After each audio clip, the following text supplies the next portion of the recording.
হযরতে ইব্রাহিম বিন আদহাম রহমতুল্লাহি আলাইহি একবার তিনি বসে আছেন গাছতলায়। কিছু যুবক পিকনিকে যাওয়ার জন্য প্রস্তুত। সমুদ্র পথে, নদীর পথে পিকনিকে বের হবে। যেমন বর্তমান সময়ের অনেক যুবকেরা যখন নদীতে পানি আসে তখন তারা পিকনিকে বের হয়। কত জোরে জোরে গান বাজায়, ডেক্স বাজিয়ে তারা পিকনিক করে। ও মুসলমান, এইরকমই কিছু যুবক পিকনিকে বের হবে।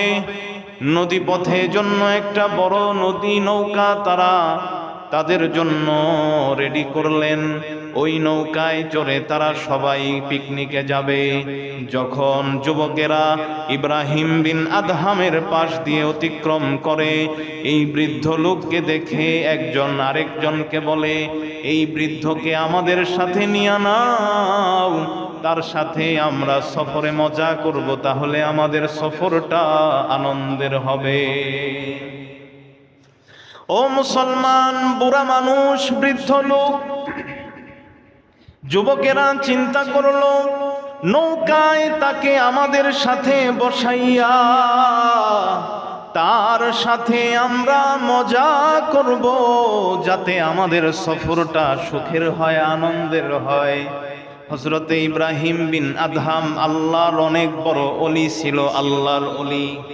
ইব্রাহিম বিন আদহামকে নিয়ে গেলেন, ধরে নৌকায় চড়াইলেন। যুবকেরা নদীর পথে ভ্রমণ শুরু করলো।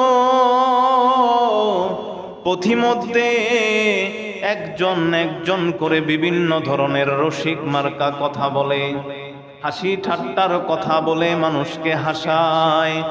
যার কথা যে বেশি হাসাইতে পারে, যখন কোনো যুবক বেশি হাসাইতে পারত, তার কথার মাধ্যমে, কৌতুকের মাধ্যমে, রসিকতার মাধ্যমে, তখনই ওই বুজুর্গ ইব্রাহিম বিন আদহামের মাথার মধ্যে একটা করে থাপড় মারতেন।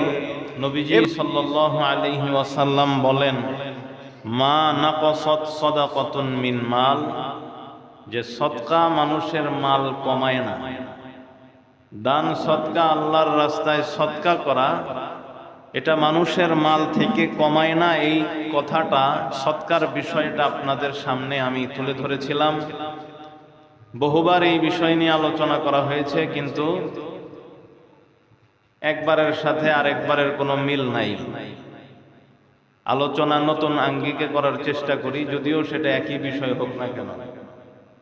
এই জন্য বিষয়গুলো খুব মনোযোগ দিয়ে শ্রবণ করা, আমলের নিয়তে শ্রবণ করা। তো গত জমায় বলছিলাম যে এক সময় মানুষ ছিল, সৎকার প্রতি তাদের খুবই আগ্রহ ছিল। এমনকি যারা মহিলা মানুষ আছে তাদের ব্যাপারে বলছিলাম যে পূর্বের যুগে যে সমস্ত নারীরা ছিল, তারা যখন রুটি বানাইতো, এক একটা রুটি বানানোর জন্য মতা, আটা, এগুলাকে টুকরা টুকরা করে আলাদা করে ছিঁড়া। এক টুকরো আটা, এটাকে সে আলাদা রাখতো, যাতে কোনো ভিখারি আসলে যদি তার কাছে ভিক্ষা চায় তাহলে সে যেন দিতে পারে। বর্তমান সময়ে আমাদের নারীদের এই অভ্যাস নাই বললেই চলে। হাতে গোনা দুই একজন থাকতে পারে, আল্লাহ তাআলা এ সম্পর্কে ভালো জানেন। কিন্তু অধিকাংশ নারীদের ব্যাপারে দেখা যায় তাদের স্বামীদের কারণে, পরিবারের কারণে নিজেদের যে দান সৎকার, যে মন মানসিকতা, সেটা আস্তে আস্তে একদমই জিরোর পর্যায়ে চলে গেছে। এই জন্য দানের প্রতি আমাদের আগ্রহটা বাড়ানো। তো গত জুমায় বলছিলাম যে দানের কারণে আল্লাহ তাআলা যে মাল কমায় না, বরং মালকে আল্লাহ বাড়ায় দেয়। এই একটা ঘটনা বলেছিলাম বনি ইসরাইলের। মুসা আলাইহিস সালামকে বলেছিলেন যে আপনি আমার জন্য দোয়া করেন আল্লাহর কাছে, আল্লাহ যেন আমাকে যা রিজিক আছে সব জানি একসাথে দিয়ে দেয়। কেন? প্রতিদিন আমার কষ্ট করে চলতে ভালো লাগে না, এজন্য আমি যে কয়দিন বাঁচি, আমার যা রিজিক লেখা আছে পুরাটা আমাকে একসাথে দিয়ে দেখ, আমি একদিনই অন্তত একটু ভালো করে খাই। এটা তার ইচ্ছা ছিল। তা আল্লাহ তাআলা কাছে হযরতে মুসা আলাইহিস সালাতু ওয়াস সালাম দোয়া করলেন। আল্লাহ তাআলা তাকে যতদিন হায়াত ছিল এই হায়াতের রিজিক আল্লাহ একসাথেই তাকে দিয়ে দিছে। কিন্তু ওই বেচারা নিজে শুধু একা খান নাই, চিন্তা করছে আরো মানুষ তো আমার মতো না খেয়ে থাকে, আমি যেরকম না খেয়ে থাকি, খাবার পাই না, আমার যেরকম অভাব, আমার সাথে সাথে তো আরো অনেক মানুষের এরকম অভাব আছে। তো এই জন্য আল্লাহর ওই দেওয়া রিজিক গুলো থেকে নিজেও খাইতো, অন্যকেও দিত। যার কারণে আল্লাহ তাকে এত এত দিছেন। 1 বছর পরে মুসা আলাইহিস সালাতু ওয়াস সালামের স্মরণ হলো যে ওই লোকটার অবস্থা কি, যার জন্য দোয়া করছিলাম একটু দেখে আসি। তো খোঁজ নিয়ে গেছেন দেখার জন্য, যায় দেখেন বিশাল এক অট্টালিকা, তার অনেক এক পাল তার ছাগল, এইরকম অনেক উট ঘোড়া আল্লাহ তাআলা তাকে দান করছেন। আবার দেখে বাড়ির মধ্যে বিশাল এক দস্তরখানা, সেখানে অনেকেই খাচ্ছে, অনেক মেহমান, অনেক গরিব দুঃখী মানুষ খাচ্ছে। তো উনি তো অবাক হয়ে গেলেন মুসা আলাইহিস সালাতু ওয়াস সালাম, যে সব রিজিক তো বেচারাকে একসাথে দেওয়া হইলো, তাহলে আবার এত রিজিক কোথা থেকে আসলো? সেটা তো ছিল সামান্য, এই 1 বছরও তো তা যাবে না, এই পরিমাণ রিজিক তাকে আল্লাহ দিছিলেন। তো তারপরেও এখন দেখি সে অনেক রিজিকের মালিক, প্রাসাদ বানায় ফেলছে, তার কত ছাগল, কত তার দুম্বা, কত তার উট, কত তার ঘোড়া, আবার তার বাড়িতে মেহমানও খায়, ব্যাপারটা কি? তখন ওই লোককে জিজ্ঞাসা করছেন, মুসা আলাইহিস সালাতু ওয়াস সালাম সরাসরি আল্লাহকে জিজ্ঞাসা করছেন যে আল্লাহ, তুমি তারে একবারে রিজিক দিয়া দিলা, যে রিজিক দিছ সেটা তো এতদিনে শেষ হয়ে যাওয়ার কথা ছিল, কিন্তু এত ডবলের চেয়ে ডবল এত রিজিক তার হলো কিভাবে? তখন আল্লাহ বলছেন, মুসা, আমি তো আমার বান্দারে রিজিক দিছিলাম, কিন্তু আমার বান্দা আমার দেওয়া রিজিক সে একা খায় নাই, বরং আমার যারা দরিদ্র বান্দা আছে, গরিব বান্দা আছে, তাদের মাঝে সেইটাকে খরচ করছে, নিজেও খাইছে, আবার আমার রাস্তায় এটা খরচও করছে। আর আমার রাস্তায় যে খরচ করে তাকে আমি 1-এর বদলায় 700 দিই। এই জন্য আমি তাকে এত সম্পদ দান করছি যা তুমি দেখতেছো। তাহলে আল্লাহ পাক রব্বুল আলামিন সম্পদ কিভাবে মানুষের বাড়ায়া দেয়? যদিও বাহ্যিকভাবে দেখা যায় যে আমি সম্পদ 1 লাখ থেকে 10,000 দিলাম, আমার 90,000 থাকলো, 10,000 কমে গেছে, কিন্তু এর বদৌলতে যে আল্লাহ তাআলা চতুর্দিক থেকে আপনার পেরেশানিকে কমায় দিবেন, রোগ বালাই কম দিবেন, এই বিষয়টাকে আমরা খেয়াল করি না। আমি ভাবি যে আমার ব্যাংক ব্যালেন্স করতে হবে, জমাই আমি টাকা, জমানো নিষেধ না, কিন্তু আমি চিন্তা করি যে অসুস্থ হইলে আমি কি করব, আমার টাকার দরকার, ঘরবাড়ির দরকার। আপনি চিন্তাই আগে করছেন সব অসুখ বিসুখের, এই প্রয়োজন সেই প্রয়োজন। এই জন্য যারা এইভাবে টাকা জমায়, আল্লাহ তাআলা তাদের উপরে অনেক প্রয়োজন চাপায়া দেয়। দৈনন্দিন যা কামাই করে এটা দ্বারা তার প্রয়োজন পূর্ণ হয় না, কিন্তু আরেক বেচারা কম কামায়, কিন্তু তার ভিতরটা অনেক পরিষ্কার, ইখলাসের সাথে সে কাজ করে, 10 টাকা দিলেও সে আল্লাহর রাস্তায় ইখলাসের সাথে দেয়। ওই ব্যক্তির দান আল্লাহ দেখে পছন্দ করে, তার আয়ু, তার জীবন, তার হায়াতের মধ্যে, তার রিজিকের মধ্যে আল্লাহ তাআলা বরকত দেন, অসুখ রোগ বালাই কম দেন, বিপদ আপদ কম দিয়ে থাকেন। আল্লাহ তাআলা সব পেরেশানি থেকে যখন মুক্তি করেন, মুক্তি রাখেন যখন, তখন দেখা যাবে যে দেই আমি মাত্র 10,000 20,000 টাকা বেতন, এই বেতনে তার চলে কিভাবে, কিন্তু আল্লাহ তাআলা তাকে আরো আনুষাঙ্গিকভাবে তার রিজিকের ব্যবস্থা করে দিয়ে আল্লাহ তাকে দুনিয়াতে চালান। এটাই আল্লাহ তাআলার নিয়ম, আল্লাহ তাআলা তার বান্দাদের সাথে করে থাকেন। এজন্য মুসলমান, আমরা একটু দানশীল হওয়ার চেষ্টা করি, একটু বেশি দানশীল হওয়ার চেষ্টা করি। এক বুজুর্গ, তার মা ওই বুজুর্গকে বলছিল যে তুমি যখন সফরে বের হইবা, তখন সফরে বের হওয়ার সময় কিছু না কিছু হইলেও সদকা করো, তাহলে আল্লাহ এই সদকার উসিলায় তোমাকে এই রাস্তার মধ্যে হেফাজত করবেন।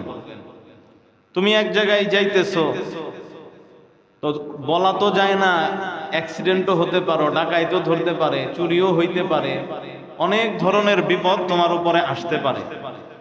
এজন্য মা বলছে যে সফরে বের হইলে একটু সদকা করে বের হইবে, তাহলে আল্লাহ এই সদকার উসিলায় তোমাকে এই যাতায়াতের পথে সব বালা মুসিবত থেকে হেফাজত করলেন।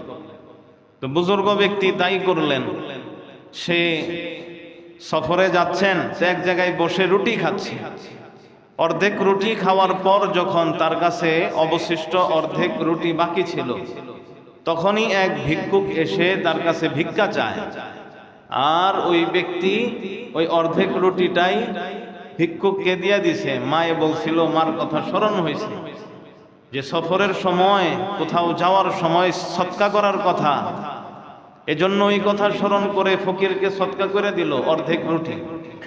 এরপরে ওই আল্লাহর বুজুর্গ সে রওনা হলেন। হাঁটতে হাঁটতে এক জায়গায় তার পা সাপের উপরে পড়ে গেল।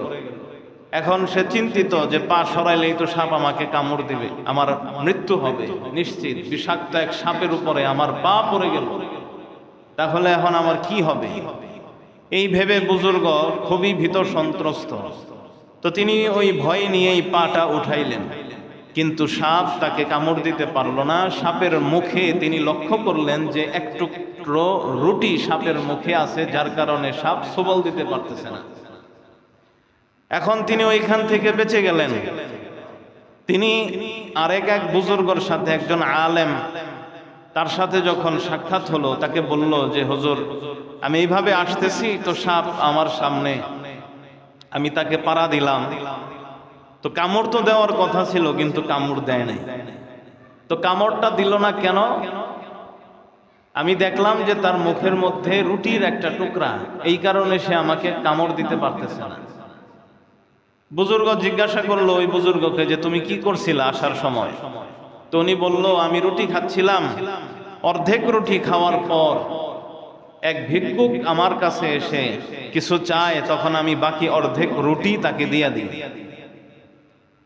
তখন ওই বুজুর্গ বললেন, এটাই হলো কারণ, এই সদকার কারণে আল্লাহ পাক রব্বুল আলামিন আজকে তোমার মরণ ছিল এই সাপের হাতে, সাপের কামড়ে তোমার মরণ হওয়ার কথা ছিল, কিন্তু আল্লাহ পাক রব্বুল আলামিন এই অর্ধেক রুটি সদকার বদৌলতে তোমার হায়াতের মধ্যে আল্লাহ তাআলা বরকত দিবেন, সাপের কামড় থেকে আল্লাহই তোমাকে হেফাজত করছেন। তাহলে আল্লাহ পাক রব্বুল আলামিন সদকার বিনিময়ে আমাদের হায়াতের মধ্যে বরকত দেন, এবং এটা নবীজি সাল্লাল্লাহু আলাইহি ওয়াসাল্লামের হাদিস দ্বারাও প্রমাণিত। সদকা করলে মানুষের হায়াতের মধ্যে হায়াত বৃদ্ধি পায়, অপমৃত্যু থেকে আল্লাহ তাকে হেফাজত করেন। এজন্য ভাই, আমরা এই আমাদের হায়াতের বরকত পাওয়ার আশায় আল্লাহ যেন আমাদের হায়াতের মধ্যে বরকত দেন, এবং আল্লাহ পাক রব্বুল আলামিন যেন আমাদেরকে অপমৃত্যু থেকে হেফাজত করেন, সেজন্য আজকের এই জুমায় আমরা এই ঘটনা এবং এই হাদিসটার দিকে আমরা লক্ষ্য করে আজকের এই জুমায় আমরা ইনশাআল্লাহ মসজিদের জন্য কেউ না কেউ কিছু লোক হইলেও ইনশাআল্লাহ আমরা দান করব, এই হাদিসটার উপরে আমল করার জন্য, যে আল্লাহ যেন আমাকে এই দানের উসিলায় আমার হায়াতের মধ্যে যেন বরকত দান করেন, আল্লাহ পাক যেন আমাকে অপমৃত্যু থেকে যেন আমাকে হেফাজত করেন। সদকা এমন জিনিস, আপনার সামর্থ্য কম, একজনের সামর্থ্য বেশি, সে 1 লক্ষ টাকা দিলে যে সওয়াব পাবে, আমি আর আপনি যাদের সামর্থ্য কম 1 টাকা দিলেও ওই সওয়াবই আমি পাবো। কারণ আল্লাহ আমাকে দিছেই এতটুকু সামর্থ্য, আর তাকে আল্লাহ দিছে বেশি সামর্থ্য। এজন্য তার 1 লক্ষ টাকা দেওয়া, আমার 1 টাকা দেওয়া এক সমান আল্লাহর কাছে। কারণ তার 1 লক্ষ টাকা দিলে যে এরকম লাগে না, আমার 1 টাকা দিলে এরকম আমার বাঁচে না। কিন্তু এই দানটা হতে হবে ইখলাসের নিয়তে। যার কারণেই তো বান্দা যখন ইখলাসের নিয়তে একটু ভাবে, খালি একটু কল্পনা করে, নিয়ত করে, তখনই আল্লাহ তাকে সদকার সওয়াব দান করে দেন। বনি ইসরাইলের এক ব্যক্তি, সে সফরে বের হবে, তার ওই সময়ে গ্রামে বড় দুর্ভিক্ষ দেখা দিল, মানুষের খাবার দাবার নাই। তো এই সময়ে এই বেচারা সফরে বের হলেন, আর সামনে যাইতে যাইতে তার নজরে পড়ে একটা পাহাড়। তো সে মনে মনে চিন্তা করলেন, আল্লাহ যদি আমাকে এই পাহাড় পরিমাণ ময়দা দিতেন, আটা দিতেন, তাহলে আমি গ্রামের মানুষদেরকে ওই আটাগুলো বিলিয়ে দিতাম, তাদেরকে আমি খাওয়াইতাম। আসলে ওই বান্দার সামর্থ্য ছিল না, গরিব ছিল, একেবারেই নিতান্ত গরিব। তো উনি এই নিয়তটা শুধু করছে একটা পাহাড় দেখা, তার মনে এই আগ্রহ আসছে যে আমাকে যদি আল্লাহ এই পাহাড় পরিমাণ আটা দিত, ময়দা দিত, আমি এই গ্রামের সব মানুষকে ওই আটা ময়দা দিয়া খাওয়াইতাম। আল্লাহ তাআলা ফেরেশতাকে ডাক দেয়া বলেন, ও আমার ফেরেশতা, আমার এই বান্দার সামর্থ্য নাই, কিন্তু সে যে নিয়ত করছে পাহাড় দেখা, একদম খালেস নিয়ত করছে, তার মনে সত্যিই এই তামান্না, যদি আমি তাকে দিতাম বাস্তবেই সেই রকমটা করতো, কারণ আল্লাহ তো সবই জানে। যদি আমি তাকে দিতাম বাস্তবেই সে এমনটা করতো, সে এইরকম আশা করছে। যাও ফেরেশতা, তার আমল নামার মধ্যে এই পাহাড় পরিমাণ আটা সদকা করার সব লিখে দাও। তাহলে এই রকম একটা মন থেকে যখন আমরা পরিপূর্ণরূপে ইখলাসের সাথে সদকা করার নিয়ত করব, তখন আল্লাহ তাআলা আমাদেরকে সামর্থ্য না থাকলেও এই সওয়াবটা দান করবেন, আমি যে দান করার নিয়ত করব। এখন একজন গরিবের সামর্থ্য নাই, সে যদি দিল থেকে এরকম নিয়ত করে যে আমার যদি সামর্থ্য থাকতো তাইলে আমি এই মসজিদ একাই করে দিতাম। এখন আমাদের যে হাজী সাহেব বলছে রাস্তার কথা, আসলে এটা আপনাদের সামাজিক বিষয়, সব বিষয় নিয়ে আমি এখান থেকে কথা বললে আমার প্রতি অনেকে নারাজ হবে, এজন্য আমি ওইভাবে কথা বলি না, কিন্তু কখনো বয়ানের মাঝখানে আসলে একটু বইলা দিই। তো মানুষের যাতায়াতের পথ অত্যন্ত একটা গুরুত্বপূর্ণ জিনিস এটা, এবং এখানেও মনে করেন আমরা যদি কেউ সদকা করি, কেউ যদি বানায় দেয় রাস্তা, কেউ যদি ড্রেনের কাজে সহযোগিতা করে, তাহলে এখানেও সদকায়ে জারিয়ার সওয়াব পাবে সে। মসজিদে দান করলে যেরকম সদকায়ে জারিয়ার সওয়াব পায়, পথঘাট, রাস্তাঘাট, ড্রেন, কারো পানির ব্যবস্থা করে দিলে এখানেও সদকায়ে জারিয়ার সওয়াব পাওয়া যায়। আসলে এই জায়গাটা খুবই ক্রিটিক্যালি হয়ে গেছে একদম। এই যে আমি আসতেছিলাম, একজন হোন্ডা চালক হোন্ডা চালায় যাচ্ছে, তেমন ভাবে সে হোন্ডা চালায় যাইতেছে, তার পানির ছিটাটা আমার শরীরে আসবে এই অবস্থা। এখন আমি তো চিন্তা করতেছি যে বেচারা যাইতেছে, এখন আমার জুব্বায় যদি লাগে এই পানি, তাহলে আমার নামাজ পড়াইতে হবে, আমি তো আরেক সেট কাপড় নিয়ে আসি নাই। এখন যদি আমার জুব্বায় লাগে তাহলে আমি কি করব? তা আমি এই আতঙ্কে, এই ভয়ে সবসময় থাকি যখন এই সাইড দিয়ে আসি। ঈদের দিন না ঈদের আগের দিন শুক্রবার যখন বৃষ্টি হইল, বৃষ্টির সময় যখন গেলাম একটা ভ্যানে চইরা, তখন এই ড্রেনের এই পানিগুলো কিন্তু আমার শরীরে লাগছিল, আমার এই হাতায় লাগছে, এই দিক দিয়ে ছিটা আসছে। কিন্তু এটা তো যাওয়ার পথে, যার কারণে নামাজের কোনো সমস্যা নেই। কিন্তু আসার পথে যদি এরকম লাগে, তাহলে সেক্ষেত্রে নামাজের অনেক বড় একটা সমস্যা। তা আমি ব্যক্তির জন্য তো আর এটা করা কেউ করবেও না জীবনে, এটা কখনো সম্ভব না। কিন্তু আমার যেরকম কষ্ট হয়, প্রত্যেকটা মানুষ যারা আমরা এখান দিয়ে চলাচল করি তাদের সবারই কষ্ট হয়, কারণ আমাদের সবার তো আর প্রাইভেট কার, গাড়ি নেই, আমরা লোকাল ভাবে চলাচল করি। এজন্য পাক পবিত্র এটা আমাদের অবশ্যই ইম্পর্টেন্ট বিষয় থাকে, পবিত্রতা অর্জন করা। সর্বদা পবিত্রতার হালতে থাকলে ফেরেশতা থাকে পাশে। তো যাই হোক, হাজী সাহেব যেহেতু বলছে, এজন্য তার এই কথাটা আমি আপনাদের কাছে পৌঁছায় দিলাম। যারা আমরা বিত্তবান আছি, আমাদের অনেকেরই সমস্যা আছে, এটা যারা এলাকার আপনারা আছেন, কার কি সমস্যা এটা আপনারা ভালো জানেন।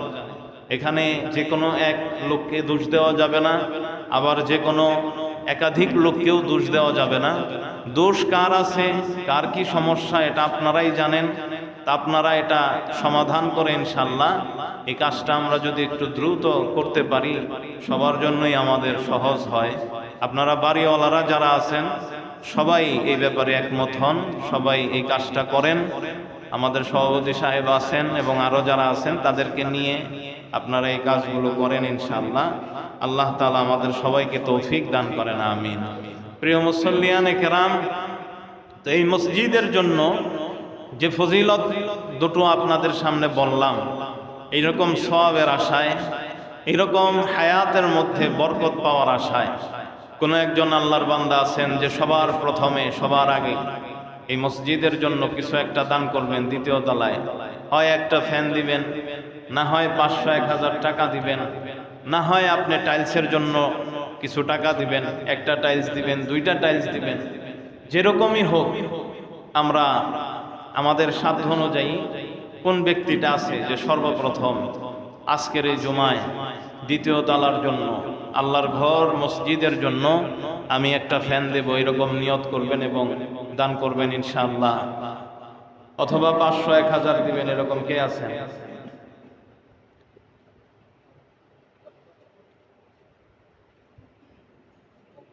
আমাদের মুক্তার ভাই এই ফজিলতটা তিনি অর্জন করলেন আজকের এই জুমায়।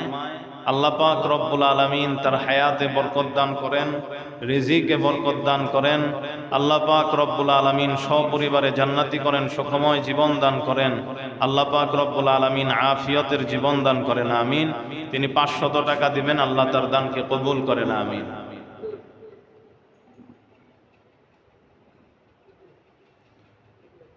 আমাদের আরেকজন আল্লাহর বান্দা 500 টাকা নগদ দিলেন, আল্লাহ তাআলা তার দানকে কবুল করেন, হায়াতে রিজিকে বরকত দান করেন। আল্লাহ পাক রব্বুল আলামিন উভয় জাহানে সুখের শান্তির জীবন দান করেন, জান্নাতি করেন, আমিন। হায়াতে বরকত পাওয়ার নিয়তে, রিজিকে বরকত পাওয়ার নিয়তে, অপমৃত্যু থেকে বাঁচার নিয়তে দুইজন আল্লাহর বান্দা এই মসজিদে আল্লাহর ঘরে 500 টাকা করে দান করলেন। কোন আল্লাহর বান্দা আছেন আর কি 1000 বা 500 এরকম দিবেন? একটা ফ্যান দিবেন 2 তালার জন্য, এইরকম কোন আল্লাহর বান্দা কি আছেন আজকের এই জুমায়? প্রতি জুমায় দিয়ে থাকে 1-2 জন করে। ইনশাআল্লাহ এই জুমায় কেউ কি আছেন যে আল্লাহর ঘর মসজিদের জন্য 2য় তলার জন্য 1টা, 2টা অথবা 3টা ফ্যান আপনি দান করবেন ইনশাআল্লাহ? বলেন। আপনারা বলতে থাকেন, আমরা আলোচনা ধারাবাহিকভাবে করি ইনশাআল্লাহ। এতে সহজ হবে, কালেকশন করতেও অনেকটা সময় লাগে, প্রতি সপ্তাহে সময় একটু বেশি হয়ে যায়। তো এই জন্য আপনারা একটু মন খুলে, আমাদের তানবীর, ছোট তানবীর, আর মা অসুস্থ, এই জন্য মায়ের শেফার জন্য মসজিদে 500 টাকা দান করলেন। আল্লাহ তাআলা ওর দানকে কবুল করেন, মাকে সুস্থতা দান করেন। আল্লাহ তাআলা তার মাকে অতি দ্রুত শেফায়ে আজেলা কামেলা নসিব করেন, আমিন। আল্লাহ পাক রব্বুল আলামিন তামিমকে তার পরিবার সহ সুখের শান্তির আফিয়তের জীবন দান করেন, আমিন। জান্নাতি করেন, আমিন। তো একজন কি নাই যে একটা ফ্যান দিবেন 2 তালায়? ইনশাআল্লাহ একজন আল্লাহর বান্দা নাই? প্রতি জুমায় দিয়ে থাকেন কেউ কেউ, আজকের এই জুমায় একটা ফ্যান দিবেন 2 তালার জন্য। আরেকজন আল্লাহর বান্দা 200 টাকা দান করলেন, আল্লাহ তাআলা তার দানকে কবুল করেন।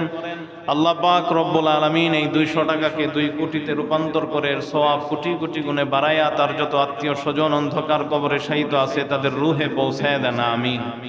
আল্লাহ পাক রব্বুল আলামিন তাদেরকে সপরিবারে জান্নাতি জীবন দান করেন, সুখের শান্তির জীবন দান করেন, আমিন। কোন আল্লাহর বান্দা কেউ নাই একটা ফ্যান দিবেন 2য় তলার জন্য? তো দেখেন, আল্লাহ পাক রব্বুল আলামিনের রাস্তায় আমরা দান করার ইনশাআল্লাহ চেষ্টা করি। একটু ভাবেন, সময় আছে এখনো, যে 2য় তলার জন্য কোন ভাইটা আজকে প্রস্তুত হতে পারেন ইনশাআল্লাহ যে আমি 2য় তলার জন্য একটা ফ্যান দেব ইনশাআল্লাহ। আরেকজন 100 টাকা দিলেন, আল্লাহ তার দানকে কবুল করেন, সপরিবারে জান্নাতি করেন, আমিন। সপরিবারে সুখের শান্তির জীবন দান করেন, আমিন। আল্লাহ তার হায়াতে রিজিকে বরকত দান করেন, আমিন। মাশাআল্লাহ, আলহামদুলিল্লাহ। আমাদের মাকসুদুর রহমান ভাই, তিনি 2য় তলার জন্য একটা ফ্যান দান করবেন, আল্লাহ তাআলা তার দানকে কবুল করেন, সকলে বলেন আমিন। আল্লাহ পাক রব্বুল আলামিন আমাদের মাকসুদ ভাইয়ের জন্য একজন নেককার সঙ্গিনীর ব্যবস্থা করে দেন। আল্লাহ পাক রব্বুল আলামিন তার হায়াতে রিজিকে বরকত দান করেন, সপরিবারে সুখময় জীবন দান করেন, সপরিবারে আল্লাহ তাআলা জান্নাতি করেন। আল্লাহ তাআলা পুরা পরিবারকে সর্বপ্রকার বালা মুসিবত থেকে হেফাজত করেন, আমিন।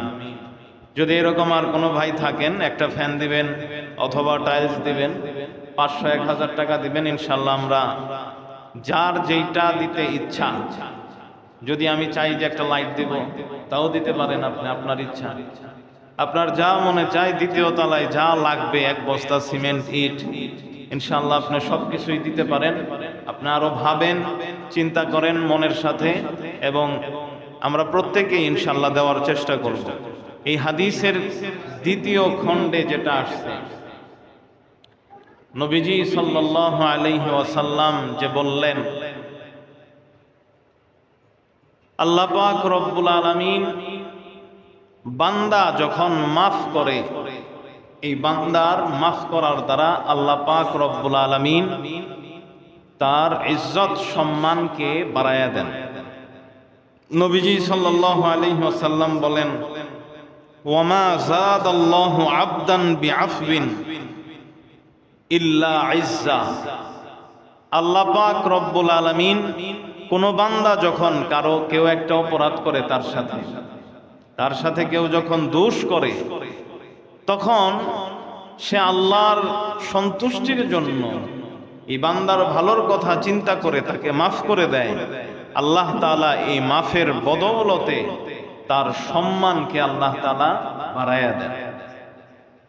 ইহকালেও আল্লাহ তার সম্মান বাড়ায়া দেন, পরকালেও আল্লাহ তাআলা তার সম্মানকে বাড়ায়া দেন। আমরা আজকালকে অনেকেই ঝগড়া করি। ঝগড়ার মূল কেন্দ্রবিন্দু হলো আরেকজনের প্রতি রাগ, শত্রুতা। রাগ আর শত্রুতা থাকার কারণে আমাদের মাঝে ঝগড়া লাগে, পরস্পরে আমরা অনেক ঝগড়া করি। তো ঝগড়া লাগলে একজনে যদি আপনাকে ইট মারে, তাহলে আপনি চেষ্টা করেন ইটের বদলায় তাকে আপনি পাথর মারবেন। এটাই আমাদের সবার মন মানসিকতা। কিন্তু মাফ করার যে একটা চিন্তাধারা, মন মানসিকতা, এটা আমাদের মাঝে নাই। আমরা মাফ করে দেই। অনেক সময় আছে আপনার সাথে একজন খারাপ ব্যবহার করছে, আপনি যদি মাফ করে দেন, এই মাফের কারণেই দেখা যায় যে তার ভিতরে একটা পরিবর্তন চলে আসবে। হতে পারে আপনার এই মাফ করাটাই তার হেদায়েতের কারণ হবে। এজন্য মুসলমান হযরতে ইব্রাহিম বিন আদহাম রহমাতুল্লাহি আলাইহির ঘটনা আপনাদের সামনে তুলে ধরি। হযরতে ইব্রাহিম বিন আদহাম রহমাতুল্লাহি আলাইহি একবার তিনি বসে আছেন গাছতলায়। কিছু যুবক পিকনিকে যাওয়ার জন্য প্রস্তুত। সমুদ্র পথে, নদীর পথে পিকনিকে বের হবে। যেমন বর্তমান সময়ের অনেক যুবকেরা যখন নদীতে পানি আসে তখন তারা পিকনিকে বের হয়। কত জোরে জোরে গান বাজায়, ডেক্স বাজিয়ে তারা পিকনিক করে।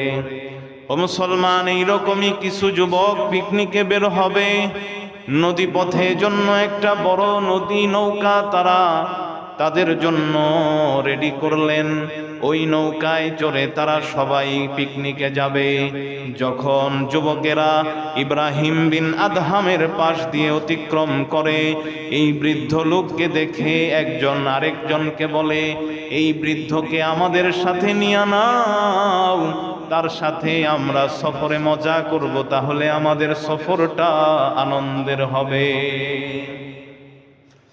ও মুসলমান, বুড়া মানুষ, বৃদ্ধ লোক, যুবকেরা চিন্তা করলো নৌকায় তাকে আমাদের সাথে বসাইয়া তার সাথে আমরা মজা করব, যাতে আমাদের সফরটা সুখের হয়, আনন্দের হয়। হযরতে ইব্রাহিম বিন আদহাম আল্লাহর অনেক বড় ওলি ছিল, আল্লাহর ওলি। ইব্রাহিম বিন আদহামকে নিয়ে গেলেন, ধরে নৌকায় চড়াইলেন। যুবকেরা নদীর পথে ভ্রমণ শুরু করলো। পথিমধ্যে একজন একজন করে বিভিন্ন ধরনের রসিক মার্কা কথা বলে, হাসি ঠাট্টার কথা বলে মানুষকে হাসায়। যার কথা যে বেশি হাসাইতে পারে, যখন কোনো যুবক বেশি হাসাইতে পারত তার কথার মাধ্যমে, কৌতুকের মাধ্যমে, রসিকতার মাধ্যমে, তখনই ওই বুজুর্গ ইব্রাহিম বিন আদহামের মাথার মধ্যে একটা করে থাপড় মারতেন। এভাবেই যখনই যুবকেরা মানুষকে হাসাইতো, একটা একটা করে ইব্রাহিম বিন আদহামের মাথায় চড় মারত। এইভাবেই অনেক পর্যন্ত চললো, অনেক দূর পর্যন্ত এভাবেই তারা অতিক্রম করলো। ইব্রাহিম বিন আদহাম রহমাতুল্লাহি আলাইহি যুবকদের আনন্দের জন্য তিনি কোনো কিছুই বললেন না। আবার চিন্তা করলেন, বখাটে যুবক, যদি তাদেরকে কিছু বলি তাহলে আমাকে মেরেও ফেলতে পারে। এজন্য ইব্রাহিম বিন আদহাম কিছুই বললেন না, চুপ রইলেন। তারা আনন্দ করতে লাগলো, আল্লাহর এই বুজুর্গকে নিয়ে তারা ঠাট্টা করতে লাগলো। ও মুসলমান, মাথার মধ্যে বারবার চর দিতে লাগলো, কিন্তু আল্লাহর এই ওলি কিছুই বলল না। মনে মনে তো কষ্ট পাইছে ঠিকই, এজন্য আল্লাহ তার ওলি যখন কষ্ট পায় তখন আল্লাহ সহ্য করেন না। আল্লাহ ইব্রাহিম বিন আদহামের অন্তরে ইলহাম করলেন, ও আমার বান্দা, তুমি যদি আমারে একবার বলো তাহলে আমি এই নৌকাকে ওই যুবকদের সহ উল্টায়া দিব, বলো। হযরত ইব্রাহিম বিন আদহাম রহমতুল্লাহি আলাইহি সাথে সাথে দুই হাত আল্লাহর দরবারে তুলে আল্লাহকে ডাক দিয়া বলে, প্রভু,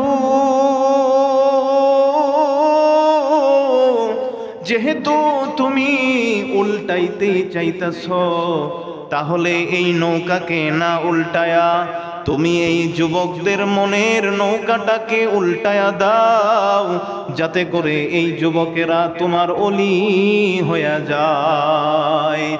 আল্লাহর ওলি আল্লাহর কাছে দুই হাত তুলে দোয়া করতে দেরি রে মুসলমান। আল্লাহ সঙ্গে সঙ্গে এই যুবকদের মনের মধ্যে পরিবর্তন এনে দিলেন। সঙ্গে সঙ্গে যুবকেরা ইব্রাহিম বিন আদহামের হাতে তওবা করে সারা জীবনের জন্য আল্লাহর ওলি হয়ে গেল।